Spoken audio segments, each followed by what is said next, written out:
నమస్తే, welcome to మహా news special programme. అందాల దీవులు లక్షద్వీప్ అంటే టూరిస్టులకు సుందర స్వప్నం. పూర్వకాలంలో లక్షద్వీపాలు ఉండేవి కాబట్టి లక్షద్వీప్ అన్న పేరు వచ్చింది. కానీ ఇప్పుడు 30 నుంచి 35 దీవుల సమూహంగా నిలుస్తుంది. ప్రపంచంలోనే టాప్ 10 టూరిస్ట్ ప్లేసుల్లో ఇది కూడా ఒకటి.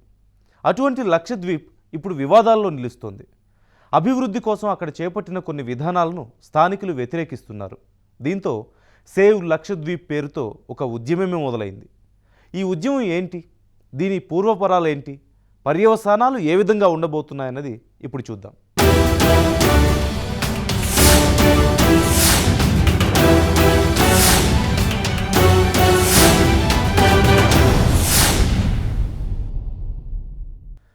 అసలు లక్షద్వీపుల చరిత్ర చూస్తే చాలా విచిత్రంగా కనిపిస్తుంది.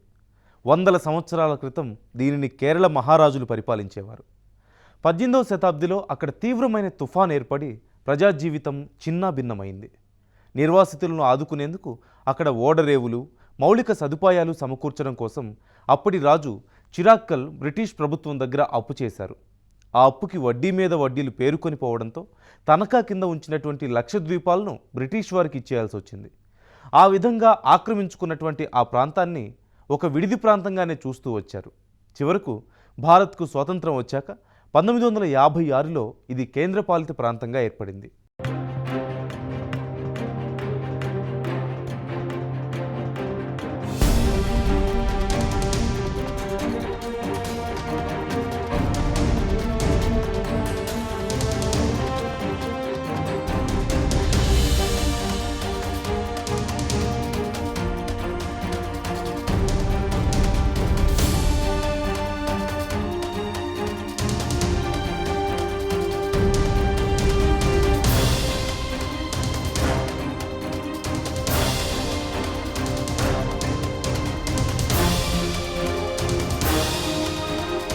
కేరళకు సుమారు 300 కిలోమీటర్ల దూరంలో సముద్రంలో తేలియాడుతుండే ద్వీపాల సమూహమే లక్షద్వీప్.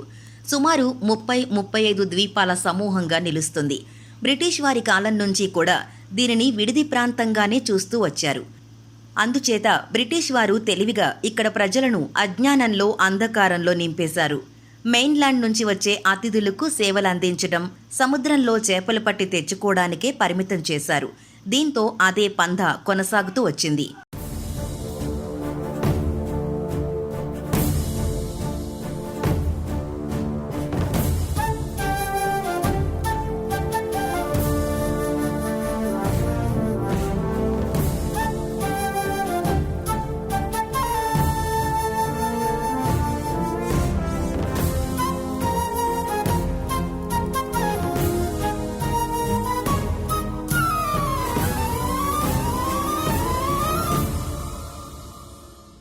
బ్రిటిష్ వారి తర్వాత దేశాన్ని సుదీర్ఘకాలం పాటు పరిపాలించిన కాంగ్రెస్ చాలా చోట్ల అదే పోకడలు అనుసరించింది. కేరళలో వ్యూహాత్మకంగా కమ్యూనిస్టులతో దోబూచులాట కొనసాగింది. అధికారంలో ఎవరున్నా కాంగ్రెస్ ప్రయోజనాలు బావుండేలా జాగ్రత్తలు తీసుకున్నారు. లక్షద్వీప్లో కూడా అదే విధానం కొనసాగింది. ఇక్కడ ఉన్న ద్వీపాలను టూరిస్ట్ ప్లేసులుగా మలుస్తూ వచ్చారు. సుదీర్ఘ ప్రాంతాల నుంచి కేవలం కొద్దిమంది ధనికులు మాత్రమే ఇక్కడికొచ్చి సేద తీరేట్లుగా విధానాలు రూపొందిస్తూ వచ్చారు. దీంతో లక్షద్వీప్ అన్నది ఒక అందని మామిడి పండుగా మారిపోయింది.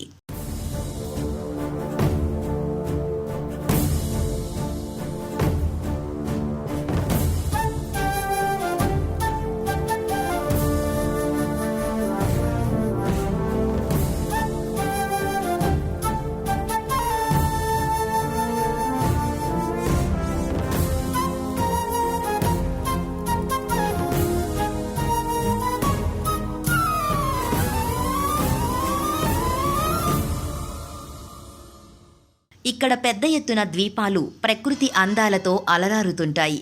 చిన్న చిన్న ద్వీపాలుగా ఈ ప్రాంతం విడిపోయి కనిపిస్తుంది. అక్కడ ఉండే కొన్ని ద్వీపాలు ప్రకృతి అందాలకు పెట్టింది పేరు అనుకోవచ్చు. చుట్టూ విశాలమైన సముద్రం, మధ్యలో చిన్నపాటి జనావాసం పరుచుకున్నట్లుగా ఉండే సాంప్రదాయ కట్టడాలతో అలరారుతుంటాయి. ఒక మాటలో చెప్పాలంటే ఈ ద్వీపాలన్నింట 190% పైగా అడవులే ఉంటాయంటే అర్థం చేసుకోవచ్చు. లక్షద్వీప్ వివాదం గురించి తెలుసుకునే ముందు అక్కడ భౌగోళిక పరిస్థితులు తెలుసుకోవాలి. అక్కడి ప్రజల స్థితిగతుల గురించి తెలుసుకోవాలి. స్వతంత్రం వచ్చి 70 సంవత్సరాలు దాటినా ఇంటర్నెట్ గురించి చాలామందికి తెలియదు. వాట్సాప్, ఫేస్బుక్ మాట దేవుడెరుగు. మామూలు నోట్బుక్ల గురించి కూడా తెలియని ప్రజలు అక్కడ కనిపిస్తారు.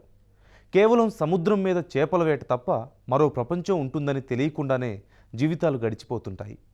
ప్రాథమిక విద్య, ప్రాథమిక వైద్యం మాత్రమే అందుబాటులో ఉండే సౌకర్యాలు అంటే పరిస్థితి ఎంత దారుణంగా ఉందో అర్థం చేసుకోవచ్చు.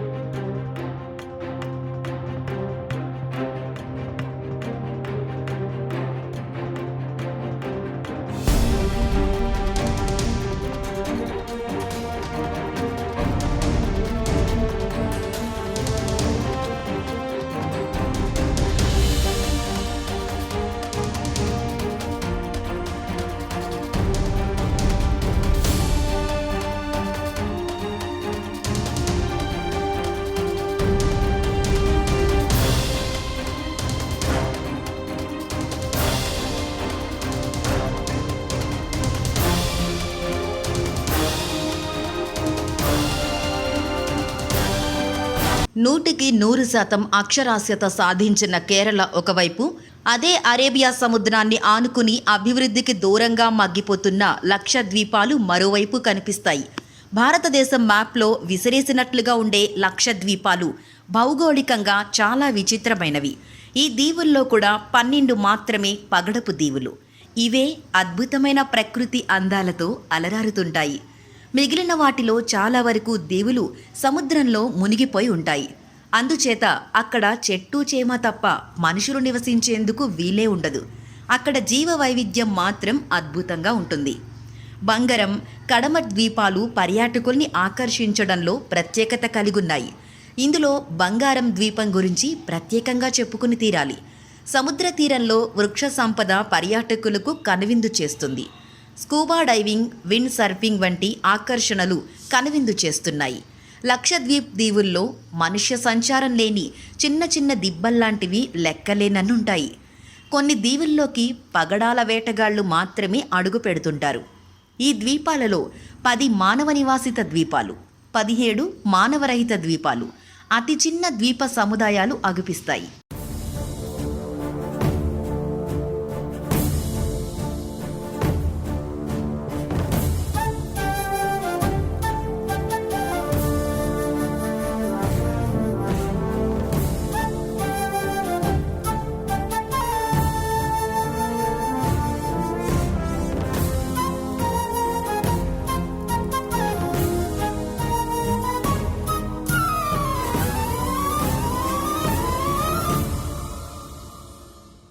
లక్షద్వీప్ దీవుల్లోని స్థానికులకు చేపల వేట, కొబ్బరి తోటల సాగు, కొబ్బరి పీచు తీయడం ప్రధాన వృత్తులు. అత్యంత ఖరీదైన ట్యూనా ఫిష్ ఇక్కడి నుంచి పెద్ద మొత్తంలో ఎగుమతవుతుంది. కొన్ని దీవులను పూర్తిగా టూరిస్టు రిసార్ట్లు, వాటర్ స్పోర్ట్స్ కోసమే ఉంచేస్తున్నారు.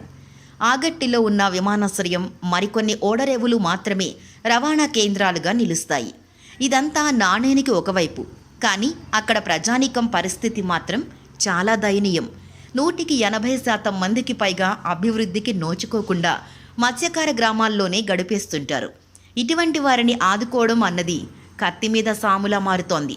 సుదీర్ఘకాలం పాటు ఇక్కడ నుంచి ఎన్నికైన ప్రజాప్రతినిధులు కేరళ వెళ్ళి అక్కడ వ్యాపారాలు చేసుకుంటూ కనిపిస్తారు. ఇక్కడ ప్రజలు మాత్రం అలాగే ఉండిపోతుంటారు. లక్షద్వీప్ మీద వివాదం మొదలైనప్పటి నుంచి మరొక అంశం తెర మీదకు వచ్చింది. లక్షద్వీప్ ప్రాంతానికి ఆమడ దూరంలో ఉండే రాజ్యం మాల్దీవులు. ఈ 2 ప్రాంతాలకు చాలా పోలికలున్నాయి. 2 ద్వీపాలుగా ఉన్న రాజ్యాలే. ముస్లింల జనాభా అధికం, మత్స్య సంపద మీదనే జీవనాధారం. కానీ మాల్దీవులు అభివృద్ధికి కేర్ ఆఫ్ అడ్రస్గా పరుగులు పెడుతుంటే లక్షద్వీప్ మాత్రం సాంప్రదాయ ఒరవడిలో మిగిలిపోయింది. ఇక్కడి నుంచి ఎదిగినటువంటి రాజకీయ నేతలు, వ్యాపారులు కోటీశ్వరులుగా మారుతుంటే ఇక్కడ ప్రజలు మాత్రం కనీస ఉపాధి మార్గాలను కూడా అందుకోలేకపోతున్నారు. ఎక్కువ శాతం ప్రజానికం ఇప్పటికీ సాంప్రదాయ మత్స్యకారులుగానే మిగిలిపోతున్నారు. ఈ తేడా ఏమిటి అనేది $1 మిలియన్ ప్రశ్న.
1965 ప్రాంతంలో బ్రిటిష్ వారి నుంచి వేరుపడ్డాక మాల్దీవులు వేగంగా అభివృద్ధి చెందాయి. ముఖ్యంగా టూరిజం, మత్స్య సంపద మీద దృష్టి పెట్టాయి. పర్యాటక రంగమే దేశానికి అతిపెద్ద విదేశీ మారక వనరు. దేశం మొత్తం మీద 86 పర్యాటక రిసార్ట్లు పనిచేస్తున్నాయి. ప్రతి ఏటా లక్షల సంఖ్యలో అంతర్జాతీయ టూరిస్టులు మాల్దీవుల్ని సందర్శిస్తారు. టూరిస్టుల కోసం ప్రత్యేక విధానాల్ని రూపొందించారు. ఒకవైపు సాంప్రదాయ ఒరవడిని పాటిస్తూనే సముద్ర తీరాల్లో ఆహ్లాదంగా ఉంచేందుకు ప్రత్యేక విధానాలు అవలంబించారు. టూరిస్టులను ఆకట్టుకునేందుకు పెద్ద ఎత్తున కుటీర పరిశ్రమల్ని స్థాపించారు. చాపల అల్లకం, లక్కపని, హస్తకళలు, కొబ్బరి తాళ్ల తయారీ వంటి అనేక సాంప్రదాయక పరిశ్రమల్ని స్థాపించారు. దీంతో మాల్దీవులు అభివృద్ధిలో పరుగులు తీస్తున్నాయి.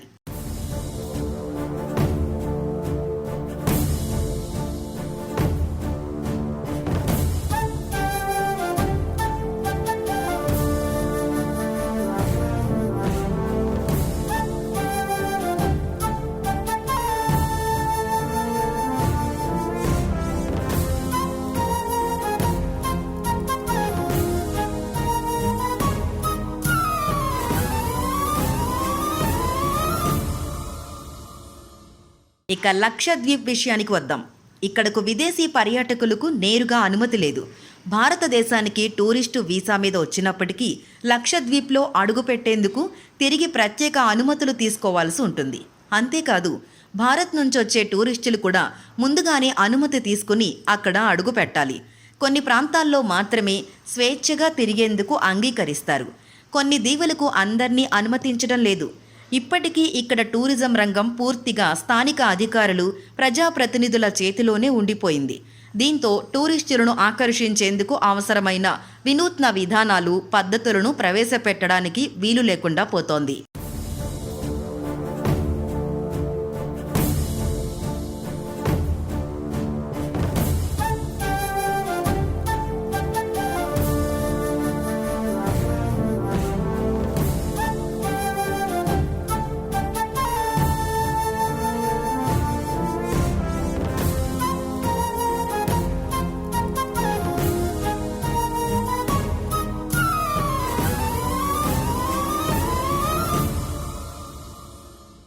దీనికి లక్షద్వీప్లోని స్థానికులు చెప్పే కారణాల్ని కూడా గమనించాలి. పెద్ద ఎత్తున టూరిస్టుల రాకపోకలు మొదలైనట్లయితే అక్కడ ప్రశాంత వాతావరణం చెదిరిపోతుందని అభిప్రాయపడుతున్నారు.